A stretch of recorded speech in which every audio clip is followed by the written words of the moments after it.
This story comes from a researcher I know, Michael, who spent years digging into one of Canada's most disturbing mysteries. What he uncovered completely shattered his belief in a rational world.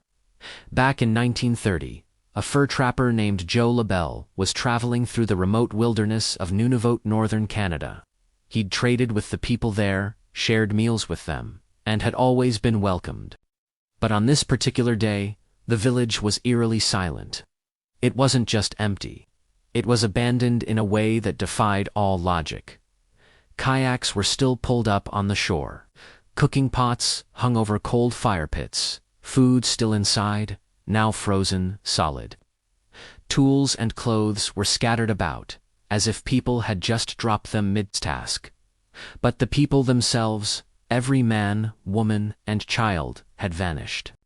Joe searched for hours, calling out their names, but found nothing. No signs of a struggle, no bodies, and no clues as to where they might have gone. It was as if they had simply ceased to exist. But the most unsettling discovery was the sled dogs. A team of them had been tied up at the edge of the village, and they had all starved to death, still tethered to their posts.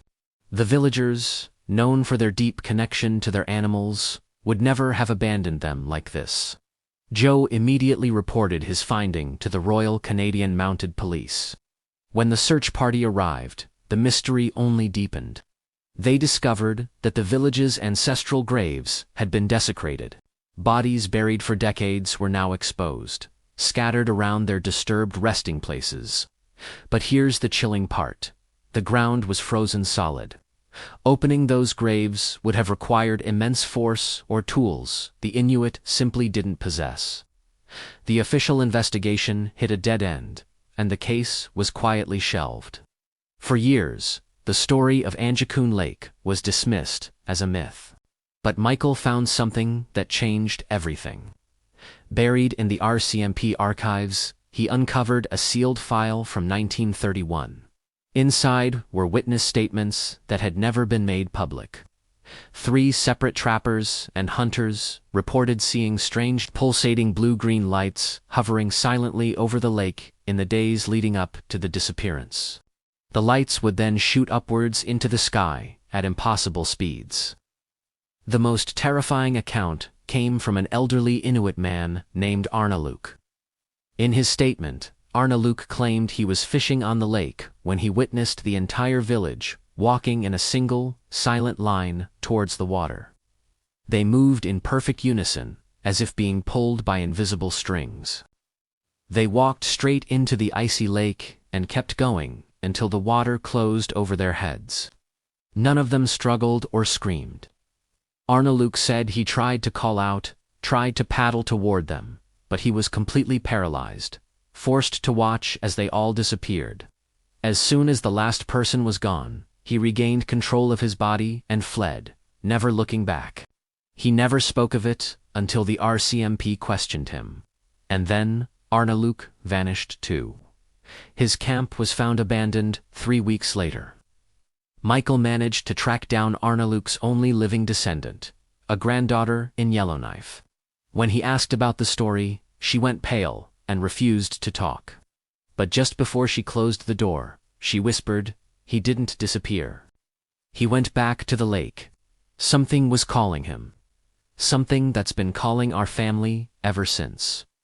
Driven by this, Michael went to Anjikuni Lake himself, hoping for answers. He only lasted 2 nights. He won't share the full details, but he told me he heard singing coming from the water. Voices calling to him in a language he didn't know, but somehow understood. They were inviting him to come closer, to join them in the lake. He drove away that night and has never returned.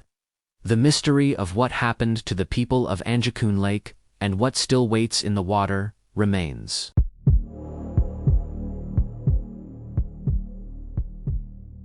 My friends and I rented a cabin near Wicker Falls for a long weekend in October. There were 4 of us, myself, my boyfriend Marcus, and our friends Jen and Tyler. We wanted to disconnect from the world for a few days. No phones, no internet, just nature and good company. The cabin was remote, about 2 hours from the nearest town, surrounded by dense forest and accessible only by a dirt road.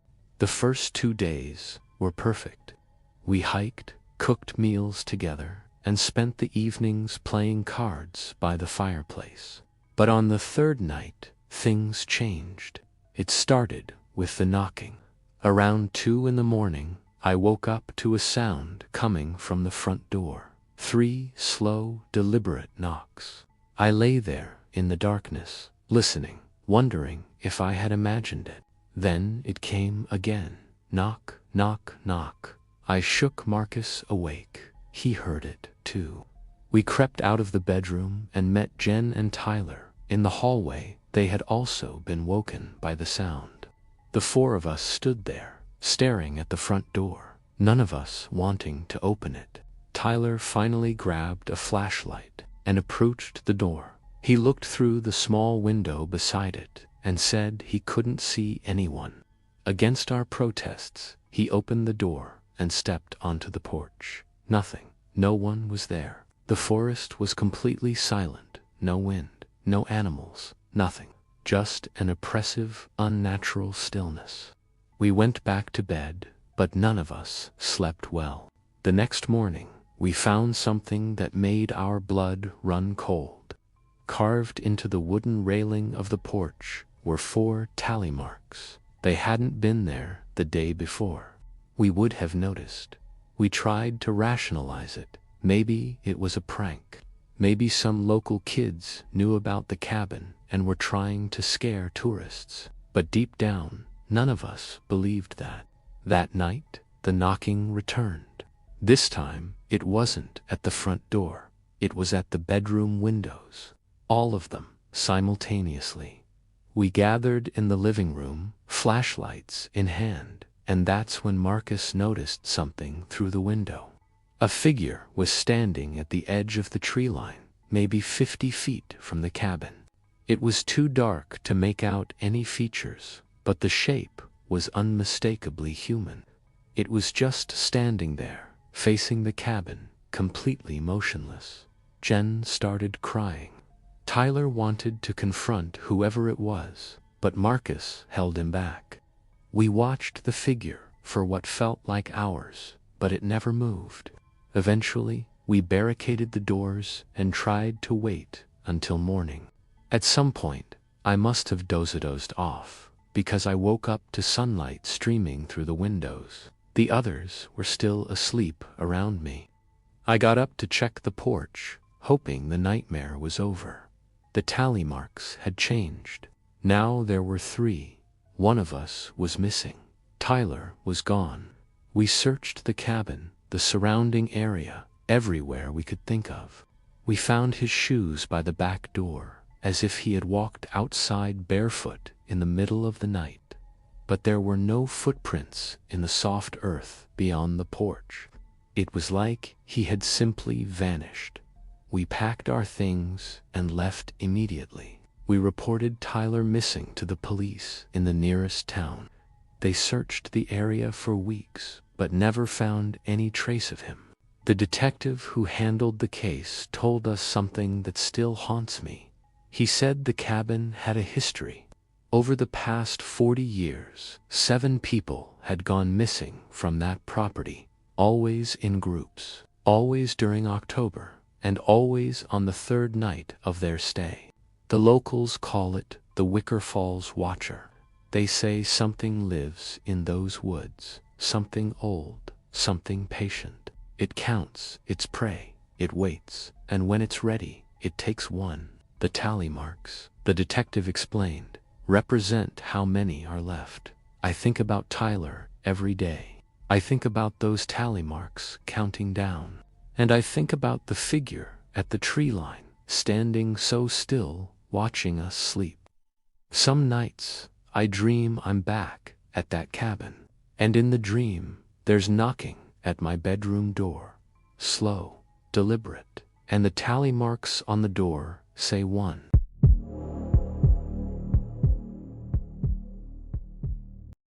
This story was submitted by a man named Derek from rural Vermont. He asked me not to use his real last name, and after hearing what happened to him, I completely understand why. It was late November, and Derek was driving home from his brother's place in New Hampshire. The visit had run longer than expected, and by the time he hit the road, it was already past 11 at night. He decided to take Route 112 through the White Mountains, a winding, isolated stretch of highway that cuts through dense forests and offers almost no cell service for miles. The night was cold and moonless. His headlights carved weak tunnels through the darkness, barely illuminating the trees that pressed in on both sides of the road. He hadn't seen another car in over 40 minutes. Around midnight, Derek noticed something strange. His radio, which had been playing static since he lost the last station, suddenly cleared. A voice came through, not music, not a DJ, just a voice. It was calm, almost whispering, and it said his name. Derek, then nothing. Just static again. He convinced himself it was his imagination, maybe fatigue playing tricks on him. But 10 minutes later, it happened again. This time, the voice said something else. You're not alone on this road. Derek's hands tightened on the steering wheel. He checked his rearview mirror. Nothing but darkness behind him. He sped up, wanting nothing more than to get off that highway. Then he saw her. Standing on the side of the road was a woman in a white dress. She wasn't hitchhiking. She was just standing there, facing the road, completely motionless. Her hair was long and dark, hanging over her face. As his headlights washed over her, she didn't move, didn't flinch, didn't even seem to breathe. Derek slowed down instinctively, his foot hovering over the brake. Every rational part of his brain told him not to stop, but something made him look in his rearview mirror as he passed her. She was gone. His heart pounding, Derek floored the accelerator. The trees blurred past him as he pushed the car faster and faster. But then, impossibly, he saw her again, standing in the exact same position, maybe a quarter mile ahead. Same white dress, same dark hair, same unnatural stillness. He didn't slow down this time. He kept his eyes fixed forward and drove past her without looking back. But something made him glance at his side mirror. She was in his back seat. Derek screamed and swerved, nearly driving off the road. When he looked again, the back seat was empty. But the radio crackled to life one more time. The voice returned, clearer now, almost like it was coming from directly behind him. I've been listening to you for so long, Derek. Every night when you drive alone, every time you think no one is watching, I'm always here. In the silence between the static, the radio died. Derek didn't stop driving until he reached the next town, a full 30 miles away. He pulled into a gas station, hands shaking, and sat in his car for nearly an hour before he could bring himself to get out. When he finally went inside to buy coffee, the attendant, an older man with tired eyes, looked at him and said, "You came through on 112, didn't you?" Derek nodded. The man leaned closer. "You saw her? The woman in white. People have been seeing her for decades. They say she died out there in the 60s, waiting for someone who never came to pick her up. Froze to death on the side of the road. Now she waits for drivers who travel alone at night. But she was in my car," Derek said. "She was in my back seat." The attendant's face went pale. "Then she's chosen you, the one she gets into the car with. They say she never really leaves. She just listens, waits, and one day, when you're driving alone again, she'll be there. And that time, she won't just watch." Derek moved to a city apartment the following month. He sold his car. He takes public transit everywhere now. But some nights, when he's lying in bed in complete silence, he swears he can hear static, faint, distant, like a radio between stations. And sometimes, just before he falls asleep, he hears his name whispered from somewhere in the darkness of his room. He never drives alone anymore, and he never will again.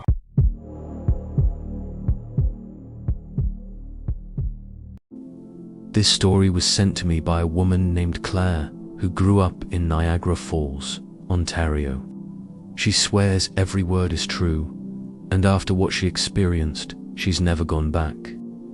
There's a place near Niagara Falls that locals call the Screaming Tunnel. It's an old drainage tunnel that runs beneath the railway tracks, built sometime in the early 1900s.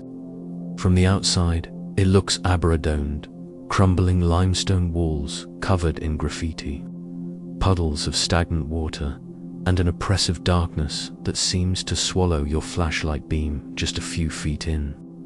The legend says that a young girl died in that tunnel. Some versions claim she was fleeing from a farmhouse fire and collapsed inside, burning to death. Others say her father, driven mad, set her ablaze within those stone walls. But all versions agree on one thing. If you stand in the center of the tunnel at midnight and strike a match, you'll hear her scream. Claire first heard about the screaming tunnel when she was 16. Her older brother Daniel and his friends were planning to go there on Halloween night, and she begged to come along. Against his better judgment, Daniel agreed. They arrived around 11:30, parking on a dark rural road and walking through the woods to reach the tunnel entrance. Claire remembers how the temperature seemed to drop as they approached, how the air felt thick and wrong, like something was pressing against her chest. There were 5 of them in total. They entered the tunnel together, their flashlights creating weak pools of light against the absolute blackness. Claire could hear water dripping somewhere deep inside, a rhythmic sound that seemed almost deliberate, like footsteps. When they reached the center of the tunnel, Daniel pulled out a box of matches. His friends were laughing nervously, making jokes to mask their fear. Claire stood slightly behind them, her back to the entrance they had come through. Daniel struck the first match. It went out immediately, as if something had blown on it from very close by. He struck another. This one lasted perhaps 3 seconds before extinguishing itself, and in that brief moment of light, Claire saw something that made her blood freeze. There was a figure standing at the far end of the tunnel, a small figure, child-sized, with long dark hair that seemed wet or burned. She couldn't tell which. The figure wasn't moving. It was just standing there, watching them. "Did you see that?" Claire whispered, but no one answered. They were all staring at Daniel's third match. This match stayed lit. The flame flickered and danced, casting strange shadows on the tunnel walls, and then they heard it. A scream. It started low, almost like a moan, but it built rapidly into something inhuman, a shriek of absolute agony that seemed to come from everywhere at once. The sound bounced off the tunnel walls, amplifying until Claire felt like her eardrums would burst. They ran. All 5 of them abandoned any pretense of courage and sprinted toward the entrance. Claire was the last one out, and just before she emerged into the night air, she felt something grab the back of her jacket. Cold fingers. Small, child-sized fingers, gripping the fabric with impossible strength. She screamed and tore herself free, stumbling out of the tunnel and falling onto the muddy ground. When she looked back, there was nothing there, just darkness and the faint smell of smoke. They drove home in silence. No one spoke about what happened, not that night, not ever. Daniel and his friends graduated and moved away. None of them keep in touch anymore. But Claire's story doesn't end there. 3 weeks after that Halloween night, she woke up to find something wrong with her bedroom. The temperature had dropped dramatically, and there was a smell, faint but unmistakable, of something burning. She sat up in bed and saw, standing in the corner of her room, the silhouette of a child. The figure didn't move. It simply stood there in the darkness, watching her with eyes that Claire swears glowed faintly orange, like dying embers. She closed her eyes and prayed. When she opened them, the figure was gone. But on her bedroom door, she found something that still gives her nightmares. A small handprint burned into the wood at exactly the height a young child would reach. Claire moved out of her parents' house the following year. She's lived in 3 different apartments since then, and in every single one, at some point, she's woken to find that same small burned handprint somewhere in her home. She believes the girl from the tunnel followed her. She believes that by entering that place, by being present when the match was struck, She became connected to whatever haunts those stone walls. And she believes that one day, the Gert will do more than leave marks on her doors.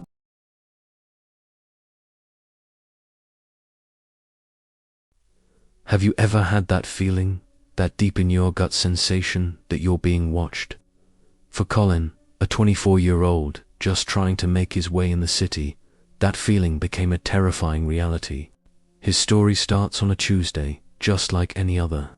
He was walking home from work, earphones in, lost in his own world. But as he passed the old, derelict textile mill on the edge of town, something caught his eye. A movement in a dusty, boarded-up window on the 3rd floor. He pulled out an earphone, squinting. There, in the gloom, was a figure. A man. He couldn't make out any features, no face, no clothes, just a tall, thin silhouette. And then, the figure did something that sent a shiver down Colin's spine. It raised a hand and waved. A slow, deliberate wave. Colin froze, heart pounding. It had to be a trick of the light, a prank. He shook his head and hurried home, trying to forget what he saw, but he couldn't forget. The image of the waving man was seared into his mind. He spent the evening trying to distract himself, watching movies, scrolling through his phone. But the unease lingered like a bad taste. Later that night, as he got ready for bed, he glanced out his apartment window. His blood ran cold. Across the street, standing under a flickering streetlight, was the same tall, thin silhouette, featureless, motionless, just watching his building. Colin's breath hitched. This wasn't a coincidence. He quickly drew the curtains, his hands trembling. He told himself it was just a person waiting for someone, but he knew it was the man from the mill. Sleep didn't come easily that night. Every creak of the building, every distant siren made him jump. The next day, the feeling of being watched followed him like a shadow. On the crowded subway, he felt a pair of eyes on him. He scanned the faces in the car, but saw no one out of the ordinary. Yet, the feeling persisted. At lunch, sitting in a busy park, he saw him again. The man was standing by a distant fountain, partially obscured by a tree. Same silhouette, same unnerving stillness. He wasn't waving this time, just standing there, watching. Colin's appetite vanished. He packed up his lunch and practically ran back to the office, constantly looking over his shoulder. He felt like he was losing his mind. Who was this man? What did he want? The questions hammered in his brain, each one more terrifying than the last. He felt a paranoia he'd never known, a constant low-level hum of fear that vibrated through his entire body. The true horror came that night. Colin made sure every door and window was locked. He triple-checked them. He tried to convince himself he was safe, that he was overreacting. He sat in his living room, the TV on but the volume low, just for some background noise. Then he heard it, a soft, scraping sound from his front door. He muted the TV, straining to listen. Silence. He held his breath. Then, a slow, deliberate creak as the doorknob began to turn. Colin's heart stopped. He had locked it. He knew he had. He stared, paralyzed with fear, as the knob twisted back and forth. It stopped. A heavy silence filled the apartment. Colin backed away from the door, grabbing the heaviest thing he could find, a cast iron pan. He waited, his entire body shaking. Then, a new sound. A soft, rhythmic tapping. Tap, tap, tap. It was coming from his bedroom window.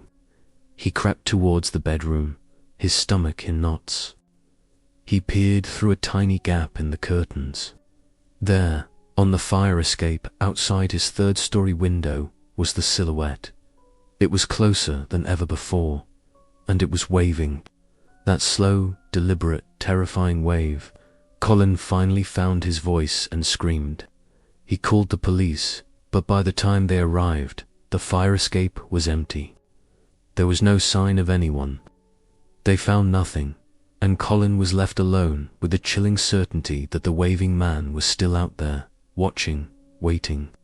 And he knew, with a dread that settled deep in his bones, that one day a locked door wouldn't be enough to keep him out.